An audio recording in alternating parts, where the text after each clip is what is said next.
Hey guys, this is Barry Garner, and this is a video which would be one of the first videos in my series of the 7 secrets to highly successful rejection-free recruiting. And in this video, I want to talk about how you can use questions to take control of your conversation with your prospect. I want to talk about what prospects really want and how you can use this to your advantage. And we're going to talk about the needs and the wants of prospects. And I'm going to give you what could be the best one-liner in network marketing that you can use based around your prospects' needs and wants. Now, I want to talk about selling and questioning. You know, selling is extremely hard. People are bombarded on a daily basis with thousands and thousands and thousands of images and whatever on the computer, billboards, TVs, everything that they see. They're trying to be sold. So people just naturally have a sales filter that is, basically, put up in front of their face. You got to get around the sales filter, and questioning is a way to do that. Questioning puts you in control because you can ask questions, and as you ask questions, then you can learn about your prospects' needs and their wants. Asking questions is really the only way to learn what they need and want. Asking questions is the best way to find out what really matters to your prospect. If you dig deep enough to find out what your prospect really wants in their life, you can show him or her how to achieve that. That's the only way that you can really do that. And this way you're selling to the person's needs. I call that, and I've learned this is called the limbic system. We'll get into that later on. But we're not talking about money here. We're talking about what money may help somebody achieve in their life. And the only way that if you can sell to a person's deep-seated needs or wants, then you can solve a problem. This is probably the biggest thing that marketers can use to increase their number of new distributors, and that's getting inside their head, spending time asking questions and trying to solve their problem, not selling what you think may be their problem. 90% of Americans are not happy with their jobs or their life situation. Obviously, that's probably not news to most of us. It's our job as a home business owner, entrepreneur, to help these people. If you can develop a mindset of trying to actually help people instead of trying to help yourself necessarily, then the only way that you can really help these people is by sponsoring them and truly helping them. I think a lot of us in the home-based business, we get into this business, and we're in the business ourselves from the very beginning because we have a need or want. You don't have a job, you need to make more money, you need to send your kids to private school. All those are needs that we have.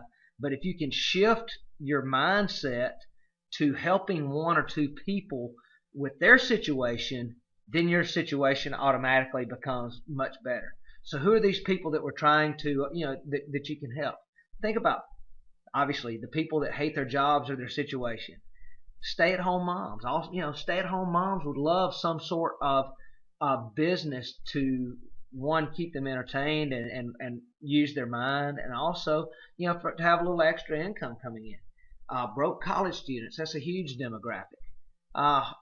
There's homeless people out there that are smart, that need somebody to help them. You got the financially and emotionally bankrupt, the unemployed, divorced. There are all types of demographics out there that we can use in our business and help these people to achieve their goals. People struggle that focus on a product, plan, or a company. I know that when I first got into network marketing, I would call somebody, and the first thing I would want to tell people is, hey man, I just found this company, and they got this, that, or the other, and they're, it's a brand new company, but the founders of the company have been in network marketing for umpteen billion years, and the company's 25 years old, and they're a Fortune 500 company, and nobody cares about that. Get this through your mind. Nobody cares about the product plan in the company. That is the go-to for most network marketers, the product plan in the company, because that's all people that don't know anything about network marketing, they can learn about the product plan in the company really quick. Most people get into network marketing because of the product. So they find this product, and it's a juice product, and it's going to help you do this, that, or the other, and it's made with this kind of seaweed, and it's got all this, nutrients, and it really does not matter. People will not be sold on your product plan or the company. This, like I say, this is where most this is where most network marketers focus, and it's wrong. They don't care about the product. They don't care about the resumes. And, the compensation plan, most compensation plans out there are so complex, and there's so many circles that can be drawn on so many different pages that it really doesn't matter. People want to know, and they want to join somebody that's got a plan. They want to join somebody that can show them a way to make money. And they don't care if it's, I think, most people don't care if it's selling juice, if it's selling vitamins, if it's selling soap, if it's handing out cards, if it's selling water filters. I like to use the analogy sometimes that, most people would shovel horse manure out of a barn if they knew that they could make a lot of money in it. I mean, I would do that.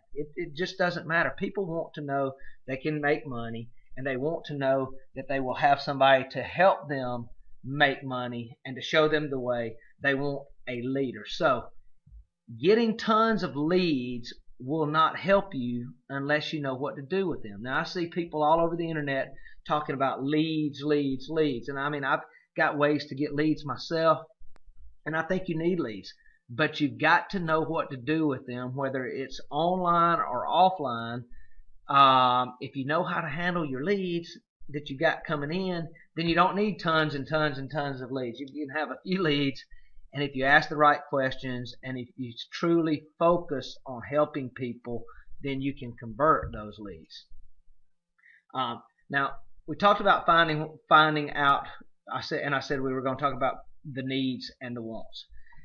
This is a story that I learned from a mentor, Mark Januszewski, and it really makes a lot of sense, and I want to pass this on. But if I asked you if you could tell me the difference in needs and wants, most people, when I ask that question, most people say that, needs are stuff like food, shelter, and clothing, that sort of thing, and wants are, cars and TVs and houses and all those things. So people kind of have it in their mind, the difference in needs and wants. And then I ask if they can name something that they need but don't necessarily want. Now, people usually stumble on this, and obviously you see the answers here. But, people need to go to the dentist, but they don't necessarily want to go to the dentist. People need exercise, but, a lot of times people don't necessarily want to exercise. I know I don't. I know I need it, but something that I need to do but don't necessarily want to do. If you think about that in terms of network marketing, there are people that we think need our business, and then there are people that that want to work our business, but there are also people that we think that need our business that don't necessarily want our business. They don't necessarily want to do it. And it would be like, let's just say that we know somebody needs to exercise. How effective would it be if we called them on the phone and said, hey John, this is Barry. Hey, I've got a guy that's going to do a 3-way phone call with me this evening at 6 o'clock. We just want to know if you'd be interested. It's about exercise, and this guy he's a great jogger, and would that be very effective?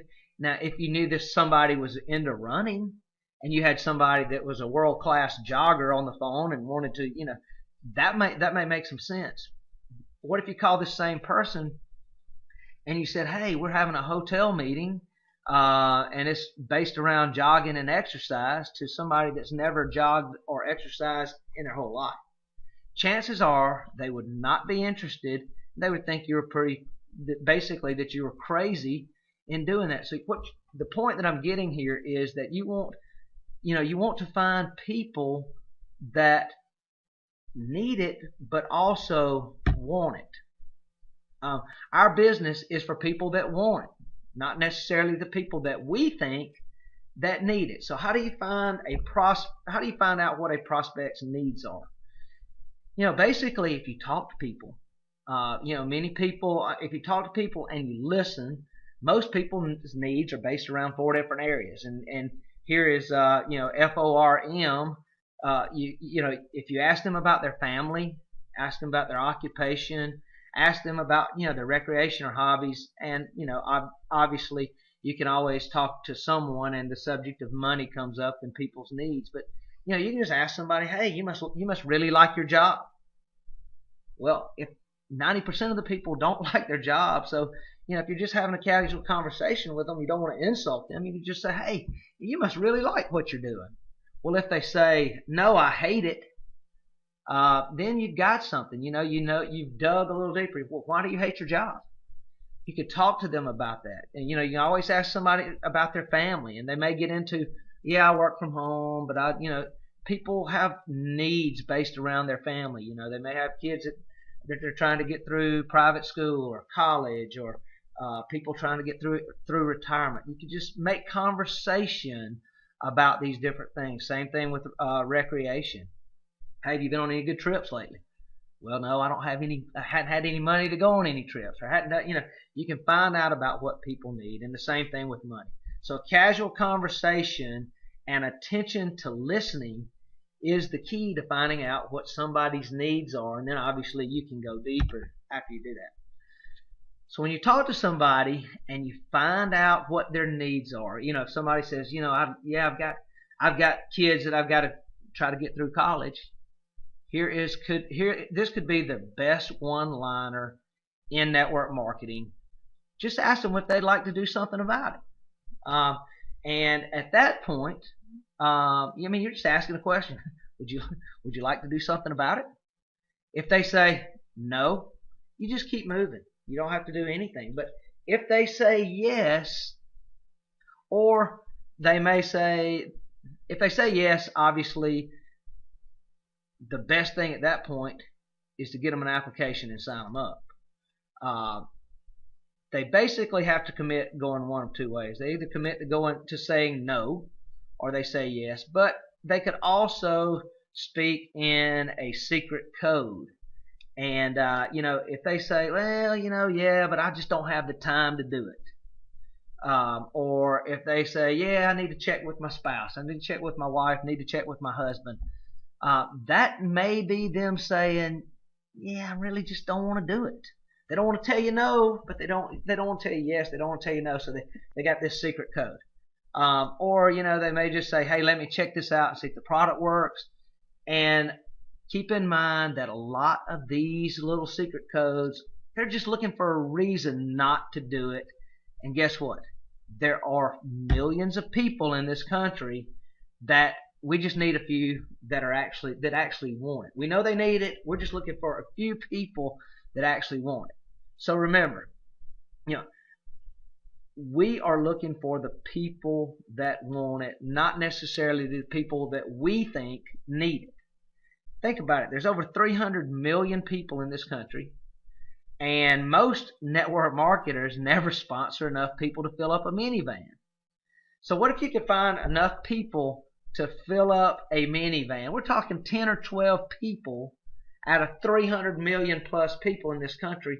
We're just looking for 10 or 12 people that really want it. We find those people. You could be financially independent. We're just sifting through the people, trying to find a few people. And I like to use the analogy of enough people to fill up a minivan, because think about it. And sometimes I like to sit in a high school football stadium and think, there's 3,000 or 4,000 or 5,000 people in this stadium. It's just a little speck on the map. If you can think big, there's so many people in this country, and in your marketing opportunity, there may be so many people in the world that you could actually help.